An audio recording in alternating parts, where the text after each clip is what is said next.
Alright, what is poppin', people? We're back, and today, so, on Sunday, actually, Lord Finchinator himself, shout out to the brother, put up these NU survey results, and he's also done a video on this, so I'm gonna, link it below. If you don't know who Finch is, do you live under a rock?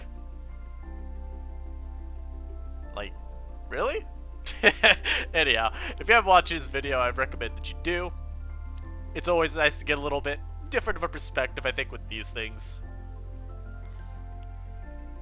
But we had this survey, and obviously it's meant to gauge several things. One, how competitive people find the metagame, how much people are actually enjoying it, what aspects of the metagame do people maybe find problematic, and what aspects maybe do they think, I guess not what aspects, but maybe what could be brought back into the metagame that we've previously banned. This could be items, it could be moves. If you're talking Aurora Veil back when that was banned. And also, of course, Pokemon. So I want to go over all of this. I'll go into a little bit more detail on the specific Pokemon that we did ask about, but I'll cover the fill-in answers people gave as well, because I do think there's some at least interesting ones there. And I hope that we can provide some sort of interesting commentary on those. Now, the first thing up, how enjoyable people find the metagame. Now, this one I was really happy to see this response with. If we go by general, we'll say like the ranking system, if we want to say a 5 is average, right? A 6 being like acceptable, a 7 where you start talking about like good. If we're seeing that people are saying a 7.27, a lot of people even putting like maybe very good, people are generally content with the metagame. And not even just content, people like are happy with the metagame, is what I read a 7 to be. And this in my eyes is really good, and honestly has been reflective of my experience as well. I've mentioned it a lot of times in recent lives, even just some of the general commentary videos that I've done, but I think NU is actually really enjoyable right now. I think hyper offense teams being a lot less effective now since Light Clay is just, not even less effective, so much as less common to encounter. I think that's really fun. I think queuing it up hyper offense every other game is just tiresome at a point. Obviously, also if you want to talk about enjoyability, Stall is not some like hyper aggressively like incredible build. And while Stall has definitely gotten better with Quagsire dropping to NU, it's still not defining the metagame in a way such as that it does in, say, Sun and Moon UU, where I think most people seem to believe it's the best archetype. Obviously, that's far from the case in NU. It's something you need to be mindful of when building, but not something you need to be like, oh boy, time to queue into Stall every, like, 3 games. And I think those kinds of things definitely contribute to people viewing a metagame as enjoyable. I feel like, in the eyes of Minion, there's some bias from me coming as someone that generally pilots these kinds of builds. But when people can just build, like, balance or bulky offense, I find that that's usually what people associate with a good metagame or a fun metagame. I think a lot of people get the most joy when they can build some team that's got a good mix of offense and defense, and then it gives them enough room to, like, outplay in every sense of the word. And just cover their bases against all sorts of threats. I think people generally like that sort of interaction between two balances and seeing who can better pilot it. Because it's not a matter of two teams just sitting out there forever. It's not a matter of, like, okay, who can set up and sweep first. I mean, obviously, again, my experience may differ with some, but that's generally how I personally have felt, and how I've seen a lot of people talk about metagames as well. And I feel like NU is sort of at that state right now. And again, as we said, that's not to say that hyper offense and Stall don't see use and aren't good. Hyper offense is still fine. Stall is fine. But they're not running the metagame, and I think that generally makes people happy. And as you can see, well, 7.27 out of 10. And as we get to the, like, competitiveness, you see that the results are... Do we have... Okay, no, we do still have 49. I wasn't sure if maybe people couldn't answer this. But we do see that this 8 right here got a little bit, like, distributed to the 6 and 7. So, while people are still very much in agreement the metagame's at a pretty competitive spot, a little bit less so than we were in agreement on about how enjoyable it was. And I do believe that this ends up because we've had a lot of discussion over a couple of Pokemon in particular for, would I say a couple of months at this point? Yeah, I think probably. Sirfetch'D and Blastoise, of course, if you've been around the channel. They have been a topic that comes up plenty of times. If you pay attention to any NU-related discussion, you'll see that they've come up a whole bunch. And I do believe that's probably where some of the sixes come from, where they're like, people are, in the eyes of many, and just, you know, the circles that I'm in, we talk about NU. Surfetch and Blastoise are just not perceived as big of problems as they once were. Since Light Clay was banned, people are a lot less sold on Blastoise being problematic, much harder to secure 2 Shell Smash boosts as opposed to 1, and that makes it harder for Blastoise to just run over a team. Whereas with Sirfetch'd, the big thing that's brought it down, and I'm going to talk about this a little bit more later, has just been that people are running Fighting Resist more frequently. And so, you know, the calls for action against those are at least smaller than they used to be. But people still do seem a little bit, you know, maybe like, we could probably do without him. And even Rotom Cut in recent times has popped up as a potentially suspect-worthy, ban-worthy candidate. But people still, like, the metagame has developed in such a way post-Flygon that people still don't necessarily, and for the most part, people don't view any of these mons as, like, just very obviously ban-worthy. It's not a matter of, like, get this mon out of the tier now, it's ruining it a lot. Like, the feeling some people had about Blastoise earlier, the feeling that a lot of people had about Cresselia when it was around. Let me think of another good example. Even if it's, like, an earlier NU. Hell, Black and White NU, Shadow Tag. A lot of people's main gripe with that generation has just been Shadow Tag. Gotharita in specific, but we'll cross that bridge when anything comes to it if I care to talk about Black and White NU. I don't know a lot about the tier, admittedly. But people have, I think, overall, in recent weeks, accepted the presence of Surfetch'd and Blastoise a little bit more than they used to. And that's not to say that people are just like, can't speak. That's not to say people don't still view them as problematic to some degree, just not as much as they once were. And, you know, we can see that with Surfetch'd here, right? This is still a lot of people saying, like, 4. So, again, not broken, like, at all. Generally, like, not broken. 3, you know, maybe. 4 broken, 5 very broken. I don't know if we want to try to say that's what these numbers mean. Obviously, still have a lot of people saying Surfetch'd is a problem. 3.49 out of 5. Yeah, that's pretty high. And a lot of this has to do with the following. While the metagame has trended towards one that can better deal with Surfetch defensively, it's still really hard to keep in check. So, as we look here, you know, this is generally what you're seeing out of Surfetch'd. Sometimes this is a choice band. Sometimes this set is Sword Stance here, Quick Attack here. Or no, Quick Attack over this. Because you end up not needing knockoff on those sets.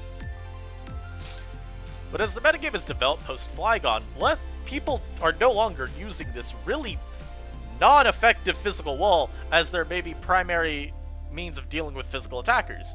Because if you think back to that metagame, a lot of the physical metagame was based around, like, Kaparaja. Tyrantrum still saw a decent amount of use. Golurk was still present there, of course.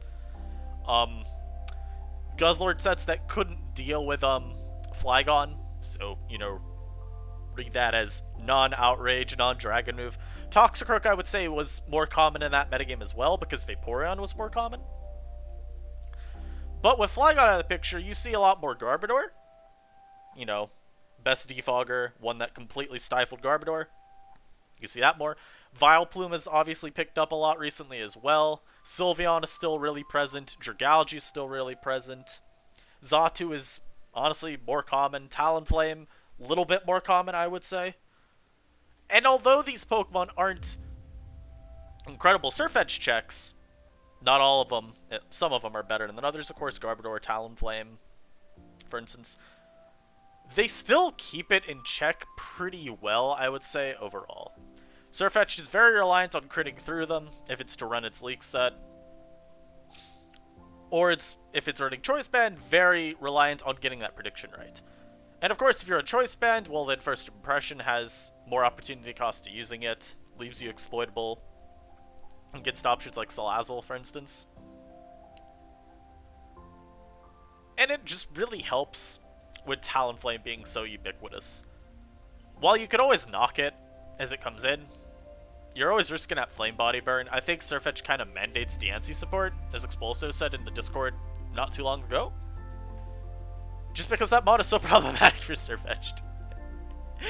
It, Revenge kills you with ease, threatens the burn, and makes you actually just not a Pokemon anymore. And obviously running Diancie's not a huge thing to have to do, but it does, hey, limits your, limits the building you can do a little bit more. But anyhow, the point here is that as people have shifted towards running actual fighting-resistant Pokemon, it's become harder for Surfetch to just trivially break through teams, despite it having Scrappy and negating Ghost types entirely as a close combat switch-in.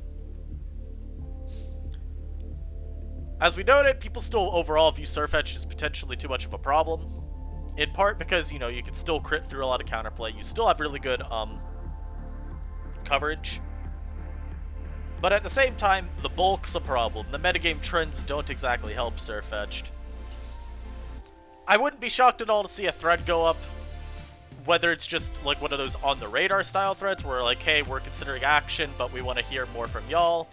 Generate some discussion to see if we want to actually go through with this test. Or even it's just a straight-up suspect. Spoiler, Surfetch'd is the Pokemon out of all the ones talked about here I got the highest score. And then we move down to Blastoise, and you can see this like really even distribution here. A lot of people don't view Blastoise at all of a problem. A couple people still think, oh, ban now. Another spoiler, I voted 1. I think Blastoise is criminally overrated right now. It's still a very dangerous setup sweeper, of course. But I think the biggest thing with Blastoise, and we noticed earlier, is just the fall-off of Hyper Offense. And even to a lesser extent, the fall-off of Vaporeon. So, a big thing that people have said, and I've talked about this plenty of times, so I'm going to reiterate because it's relevant here. People talked up Vaporeon as this amazing, it's the best Blastoise check in the tier. No. No, it never was. At all. And the reason for this is because the most common Vaporeon set was Scald, Wish, Protect, Heal Bell. Would the people at home like to tell me how this Vaporeon beats Blastoise? Because I don't see how a Pokemon with Scald as your only way of threatening any sort of damage, or any way of being a threat to Blastoise, is supposed to stop it from Shell Smashing 3 times in your face and then fishing for a Dark Pulse flinch. And this issue is furthered by, obviously in previous metagames, when Dual Screens was great. So, like, if you're running Substitute Blastoise, Vaporeon just doesn't beat you, ever. There's no way that it can take you out. Even with those sets that run the, Special Defense investment, let's also, not ignore the fact that the 40 Special Defense with the Calm Nature, that was only so that you could better deal with +4 Blastoise, not if it Shell Smashed a 3rd time. Which, in that matchup, is very free. The only time Vaporeon was ever a good Blastoise answer were these two sequences, or these two scenarios. One, it's Toxic Vaporeon versus non-substitute Blastoise. No one was really been commonly running Toxic, because if you don't, then you yourself are O-code by Toxic. You need Heal Bell. And if you were Roar, and in which case you just beat Blastoise pretty much all the time unless you got really unlucky with Dark Pulse flinches. So with Vaporeon less common though, this means there's one less Pokemon that Blastoise can pretty much fool people into thinking beats it. Vaporeon being a little bit less amazing than it used to be means that people no longer just exploit that like trap of a matchup to get a free win, as people like try to trick themselves into thinking Vaporeon beats Blastoise. That's no longer an issue for people. But as we have other Pokemon step up too, like Heliolisk, Dragalge, for instance, mods that actually do like have a good matchup into Blastoise. Heliolisk is an O-code, threatens an O-code in return. Dragalge is an O-code, Draco Meteor does 5 million. Dual Screens, of course, being out of the picture means you don't have to worry about Blastoise just randomly chewing a hit. And you can also just, you know, consider Blastoise is usually going to take a little bit of chip while setting up, be it through Stealth Rock or just like trying to switch into an attack. It's a lot easier to deal with in this metagame. And, you know, again, we still do see these votes like here because, you know, as even after one Shell Smash, it is pretty hard to stop Blastoise. It's not a very strong Pokemon necessarily, but the coverage is quite good. And the bulk is still to the point that neutral attacks, unless you're just a really strong Pokemon, you know, it's probably not going to deal with it too well. And there's still Pokemon, of course, that Blastoise takes advantage of. You know, Mudstale, Guzzlord, for instance. Two that just come to mind. It's a lot harder to secure safe sweeps with Hyper Offense being at a lower point than it once was. And again, I legitimately am of the opinion that Vaporeon was a trap matchup for the Vaporeon user. I even had a fellow council member recently say that, in their opinion, Vaporeon is a mod that makes bad teams better than they should be, and otherwise good teams a lot worse than they need to be. Which I just think's a funny opinion. I'm not going to say whether I agree with that or not, because I really don't have an opinion on that take. But I saw it, I was like, yeah, that's pretty I probably hit him up with a "so true, brother." Anyhow, as said here, right now Blastoise is definitely not the mod that we're looking at. If anything, it'd be Sirfetch'D or, yeah, number 3, Rotom Mow. So Rotom Mow is a weird one. Eternally and I, again, the sages of NU, knowing exactly how everything would turn out in our infinite wisdom. Can you say with this straight face? But from the beginning, both of us were super high on this Pokemon. But it never necessarily became, like, the defining force it is right now. With Flygon's departure, what has opened up for Rotom Mow is, of course, like, Nasty Plot. It was already catching on towards the end of Flygon's tenure here. But with Flygon out of the picture, the set's a lot better. And the reason for that, in my eyes, is mostly this. Those sequences with Rotom Mow versus Flygon, a lot of time went like this. You could hard Flygon into the Rotom Mow. You either block a Volt Switch, or you take like 70 from Leaf Storm. That's a lot of chip, but you could roost it off, get your health back, rinse or repeat later if you need to. At worst case scenario, they plot up versus usually come in, but guess what? Every Flygon EV'd to be faster than Rotom Mow. So you just kind of U-turned out, hit him for like 40, and then Flygon is very commonly paired up with a Pokemon that could contend with Rotom Mow after the fact. So, you know, you'd have like a Copperajah, or a Bronzong, or a Vileplume, or hell, a Decidueye. Something that come in, take the Leaf Storm, or even like, you know, +2 Volt Switch was gonna hurt some of those, like the Steel types in particular. Was gonna do a good chunk, like 42, but you still could take it. It was a way to negate the effectiveness of the Nasty Plot. But with Flygon out of the picture, it's so much more dangerous to hard your ground type in on Rotom Mow. Because if they Leaf Storm, you are gone. You are being evaporated. And so a lot of time now, you know, you just end up ceding momentum. You go into your Dragalge or your Vileplume or your Celebi, and they Volt Switch. And well, yeah, you just stayed up the hit, you're fine, you're not worried about losing your Celebi or whatever on that turn. I mean, your opponent gets repositioning. And it's just made Rotom Mow like the best momentum grabber in the tier. You cannot safely stop it from Volt Switching, unless you play very aggressively versus it. And I think that's just made it a little bit too much in the eyes of people. It's also just really good late game cleaner. Nasty Plot Rotom Mow is ridiculously strong, even if Leaf Storm causes you to consistently drop special attack boosts, even if a lot of the time your electric move is Volt Switch. It's got just so much utility throughout every stage of the game. It's got a lot of set versatility as well. You could do like Subplot, Pain Split plus Plot, Discharge, Thunderbolt, Dark Pulse. All these moves can like sort of pop up and just, you know, give Rotom Mow a little bit more leeway around potential answers. And so I think, despite its rather lackluster NUPL showing, where it had like a 39% win rate, more people nowadays are being like, this one's kind of broken, or maybe broken. I'm trying to think if I could like relabel. It's like not broken, probably not broken, or like not at all broken, not broken, fine, kinda broken, very broken. I don't know. Maybe that reads a little bit better. Again, the majority of people are still in like the 3-2-1 range, where they're like, in general, this mon is, you know, either fine or just not broken at all. But we are seeing more people nowadays, I think, call for some sort of action would be taken against it. But now let's look at some of these other things. So we got about a little bit over a fifth of people want to retest something else. So let's see what the ones we got here. So we got Salazzle. Now my commentary on Salazzle is this: it has gotten opinions are really divided on Salazzle. Some people, like, we actually dropped it on the VR recently, but people are still like rather high on the Pokemon. And the reason it got dropped is because Heatproof Bronzong, obviously on the rise. Dragalge's really incredible.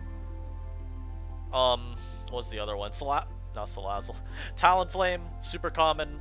Brave Bird variants can help keep Lazzle in check. Goodra even has seen a little bit more usage lately. That stops Lazzle. Bulky water types, like, I mean, Vaporeon is still quite good. Mantine, I think, is a little bit underrated. Same with Arachnid, frankly. Those mons are pretty, you know, good stops to Salazzle. In my eyes, Salazzle's biggest asset is its fourth move slot. You're pretty much guaranteed to run into Nasty Plot, Flamethrower, and then whatever poison stab they want. Sludge Wave, Sludge Bomb. Just kind of depends on if people want to poison fish at earlier stages of the game. But between, like, Knockoff, Encore, Toxic, Overheat even, for, like, securing some just big amounts of damage against, like, you know, maybe, say, a Dragalge, or KOing that from earlier ranges. Dragon Pulse, too! Oh, let's not forget Dragon Pulse. All of these different moves can sort of complicate how reliable these Pokemon are at handling Salazzle both in the short and long term. And, you know, Focus Sash sets too. With Xatu being a lot better nowadays, those sets are enabled really hard. Like, really effectively. Those get even more usage. And that just makes Revenge Killing Salazzle such a pain. I mean, Scarfers and NU, like, they're not really that common to begin with, so a lot of time you're relying on just a generic fast mon. So, it can be kind of hard at times maybe to pop the Sash early, like with a U-turn, unless you got like a Talonflame or a Passimian. And of course, if you talk about a slower mon, like Goodra or Dragalge, it can take the hit if it's not Dragon Pulse. I think Goodra takes the Dragon Pulse. I'm not sure. I don't think Dragalge does. But you know, say they take whatever other hit, and they retaliate. They're not KOing Lazzle. It's a mod, again, this mod could be anywhere from, like, A rank to S- rank in my eyes right now. It's just, it's very, again, divided opinions. It's a mod that I want to keep my eyes on, personally. Starmie, I don't know. My guess is just because the coverage of Starmie is really good, and it's got quite a good speed tier as well. Yeah, you're outsped by Lazzle, but otherwise you're pretty well off, I would say, overall. Yeah. Maybe people perceive the fall off of Vaporeon as a thing that makes Starmie even better too. This would be like a couple of my just immediate guesses. Bronzong, my guess is this has to do with the Iron Defense Body Press sets just being incredible at everything they do. My counterpoint would be that I think this is a bit of a knee-jerk reaction to their ascension as of late, and that Bronzong is just, you know, a really good Pokemon that offers a lot defensively and offers some sweeping power. At the end of the day, Ghost types are not like slouches and NU.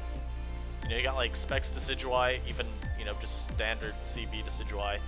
We've seen more Palisand lately as well. What other Ghost types do we have? That's not many that I listed, but like those are the two best ones. Golurk, I mean, bro, Poltergeist does 5 million to Bronzong, and unless you're like teching itemless, which they really don't ever, then you're fine. And even just other mons that resist Body Press can give Bronzong headaches. It's like Sylveon being the big one, Celebi being another big one. Celebi in particular, because you Nasty Plot up alongside Bronzong. And the amount of instances in which Bronzong can actually beat you are very, like, small. There's not a lot where Bronzong can actually successfully beat Celebi one-on-one. Golurk, another one. It's a wall breaker that's very hard to wall. Not much else I have to say about that. It's probably why people think that it should be looked at. And a Tyrantrum, look, I couldn't tell you why this mon got votes other than Head Smash from Choice Banditrum is very strong. And if you run a team that does not have, like, Bronzong or Mudsdale, or then, you know, one of the other options that are less common, then yeah, T-Trum will run you down. Counterpoint to that would be T-Trum's speed tier is still not exactly good. And teams are just really naturally prepared for it at the moment. Plus, I also don't think T-Trum really offers very much at all other than being a, like, powerful wall breaker that's reliant on a kind of unreliable move. You know, 80% accuracy is not like some, you know, deal breaker. It's just, man, do I wish that move hit more frequently. But, like I said, it's just, teams are so teams are so naturally built against it that it's very hard for me to look at it as a Pokemon that should be have action taken against it, especially when there are other breakers that provide more defensively or just through other utility means. So like Golurk, you know, it blocks Volt Switch. So Heliolisk, you deny that from getting momentum. If you run into one of the few Scarf Rotom still, you can deny that from getting momentum. Golurk also sits on Diancie forever. And hell, again, it checks Iron Defense Bronzong, which is pretty big. Whereas something like, say, Sirfetch'D, it's a good revenge killer with First Impression, or Quick Attack if you run that. And Knockoff is just, you know, generally nice utility to have around. And now again, Pokemon for unbanning. I've talked about some of these before, so I don't want to talk too much about them. Tornadus, the argument extends around Rain being around. Well, it was here. Drizzle. Let's actually get that clear. Drizzle being around when it got banned. So I think it's more a matter of, like, giving it a fair shot in a meta without Drizzle. Pangoro, I think people just view... And Beware. I think people view Pangoro and Beware both as, like... They're, like, very similar to Sirfetch'd. And so the logic is, okay, Sirfetch'd is allowed. Surely these mons aren't much more broken. Spoiler. They are. They are. They are. Stab Knockoff is just really big. I do think that it actually pushes Pangoro ridiculously over the edge to have that other stab move. Even if you try to knock off proof like your Vileplume, you just end up 2-hit KO'd by CB Crunch anyway, so it doesn't matter. Or Darkest Lariat even if you want to try to bypass Bronzong. That has Iron Defense boosts. Whereas with Beware, it's just, oh my god, there's not anything that checks it defensively, man. Please. Sword Stance Beware is just not competitive. I don't care what anyone says. Sigilif, it was a very split vote, I remember. It was banned by like, what, like a 4-vote margin? So, probably plays into that a little bit, where people are just like, this wasn't very convincingly banned, maybe have another look at it. And then NDD Mail, I'm partly responsible for getting talk about this going, but again, it's kind of like Tyrantrum, and that the metagame is just very naturally prepared for it. And so I believe that people look at that and go, okay, well, clearly, or certainly in a meta where there's a lot of Bronzong, heat-proof Bronzong at that, Drapion and Guzzlord both see high usage, so Expanding Force can't be clicked. And then Copperajah, still really good. A lot of Wish Scouting as well, Protect Scouting as well from Pokemon like Sylveon, Vaporeon, even certain Mudsdale variants. You know, makes it easier to play around those spec sets, or even Scarf. NDD Mail's probably... That's the most interesting, I think, out of all of these. But I don't know. I think that's about all I wanted to talk about here. I hope you guys enjoyed this. This revealed a lot of things to me that I'm pretty happy to see. Primarily that people, like, again, they kind of share my sentiments about the general enjoyability and competitiveness of the tier. I'm glad to see that people are actually enjoying the state of NU in a general sense. And that overall, people, again, I'm mostly glad about the Blastoise tone down. Because I think that's cool to see it go from, you know, hyper offense is really strong. Okay, well, look at the best setup sweeper and call it problematic. And now hyper offense isn't so strong. Okay, well, Blastoise is now, you know, viewed as manageable. I think that's just a cool transition. Sirfetch'D, I don't know, man.